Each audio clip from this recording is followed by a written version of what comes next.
Matahari pagi menyembul malu-malu di ufuk timur. Sinarnya yang hangat menyapa perkampungan nelayan di pinggiran kota Padang. Bau asin laut dan suara debur ombak menjadi melodi pagi yang familiar bagi Malin. Sejak kecil, Malin sudah terbiasa dengan kerasnya kehidupan laut. Ia membantu ibunya yang seorang diri membesarkannya dengan berjualan ikan di pasar. Keringat dan air mata adalah teman setia mereka. Meskipun hidup dalam kekurangan, Malin memiliki semangat yang tinggi. Ia bertekad untuk mengubah nasib, membawa ibunya keluar dari jerat kemiskinan. Lautan yang luas, yang selama ini menjadi sumber penghidupan mereka, juga menjadi simbol harapan bagi Malin. Ia bermimpi untuk menaklukkan lautan, bukan hanya menjadi nelayan tradisional seperti kebanyakan orang di kampungnya. Malin tumbuh menjadi pemuda yang tangguh dan pekerja keras. Ia berhasil menyelesaikan sekolah menengah atas, sebuah pencapaian yang jarang terjadi di kampungnya. Namun Malin tahu bahwa pendidikan adalah kunci untuk meraih mimpinya. Ia ingin mengarungi lautan yang lebih luas, bukan hanya mengitari pantai Sumatera. Suatu hari, sebuah kapal pesiar mewah bersandar di pelabuhan Teluk Bayur. Kapal itu seperti istana terapung yang megah, jauh berbeda dengan perahu-perahu nelayan di kampungnya. Malin terpaku. Ia membayangkan dirinya berada di atas kapal itu, menjelajahi dunia. Tekad Malin semakin bulat. Ia memutuskan untuk melamar pekerjaan di kapal pesiar. Ia belajar bahasa Inggris dengan giat, membekali diri dengan berbagai keterampilan. Ia ingin membuktikan bahwa anak nelayan sepertinya juga bisa menggapai mimpi. Doa dan restu sang ibu mengiringi langkah Malin. Ia diterima bekerja sebagai awak kapal pesiar, sebuah langkah kecil yang akan mengubah jalan hidupnya. Perjalanan panjang dimulai. Malin mengarungi samudra, mengunjungi berbagai negara. Ia bekerja keras, belajar dengan cepat. Dari seorang anak nelayan yang lugu, Malin menjelma menjadi pemuda yang tangguh dan penuh percaya diri. Ia belajar tentang navigasi, manajemen perhotelan, bahkan beberapa bahasa asing. Malin securap semua vundain Vemazri Sanfli Pons. Maying Toronto Shurjo Mobilfarn dan Pingispai. Waktu berlalu bagai pasir di genggaman. 10 tahun berlalu sejak Malin meninggalkan kampung halamannya. Ia telah menjelma menjadi pria sukses. Keuletan dan kerja kerasnya membuahkan hasil. Malin berhasil mendirikan perusahaan pelayaran sendiri. Ia memiliki beberapa kapal pesiar mewah yang beroperasi di berbagai belahan dunia. Namanya dikenal di dunia maritim internasional. Ia telah meraih apa yang dulu hanya ada dalam mimpi. Namun, kesuksesan perlahan mengubah Malin. Ia terlena dalam gemerlap dunia barunya. Kehidupan mewah dan pergaulan kelas atas membuatnya lupa akan asal-usulnya. Ia lupa akan jerih payah ibunya, lupa akan bau asin laut kampung halamannya. Berita tentang kesuksesan Malin sampai ke telinga ibunya di kampung. Sang ibu bersyukur dan bangga. Ia selalu berdoa untuk keberhasilan anak semata wayangnya. Kerinduan membuncah di hatinya.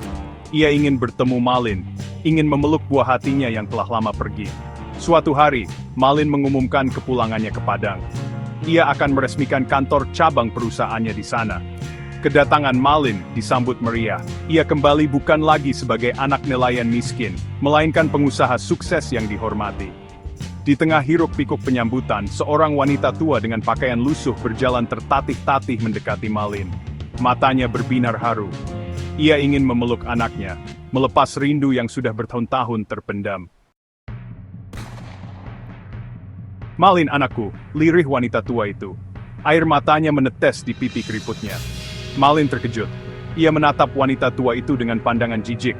Pakaiannya yang kumal dan kotor, bau amis yang menyengat, membuatnya malu. Bagaimana mungkin ia mengakui wanita tua dekil ini sebagai ibunya di depan rekan bisnis dan awak media? Siapa kamu? Jangan sembarangan mengaku sebagai ibuku, bentak Malin kasar. Ibuku sudah meninggal bertahun-tahun yang lalu. Wanita tua itu terpaku. Hatinya bagai tercabik-cabik. Ia tak menyangka penantian panjang ini berujung pada penolakan yang menyakitkan. Air matanya semakin deras mengalir. Malin, anakku. Ibu ini ibumu, nak, isak wanita tua itu. Ia menunjukkan tanda lahir di telapak tangannya, tanda yang sama persis dengan yang dimiliki Malin. Cukup, jangan mempermalukan dirimu dan aku. Hardik Malin. Pengawal, bawa pergi perempuan gila ini. Wanita tua itu tak berdaya diseret oleh pengawal. Ia menatap Malin dengan tatapan kecewa dan terluka. Hati seorang ibu mana yang tak hancur direndahkan darah dagingnya sendiri. Langit dan bumi menjadi saksi. Anak durhaka yang telah melupakan ibunya, yang telah dibutakan oleh harta dan kesombongan. Aku kutuk kau Malin. Jika benar kau anakku, rasakanlah murka alam ini.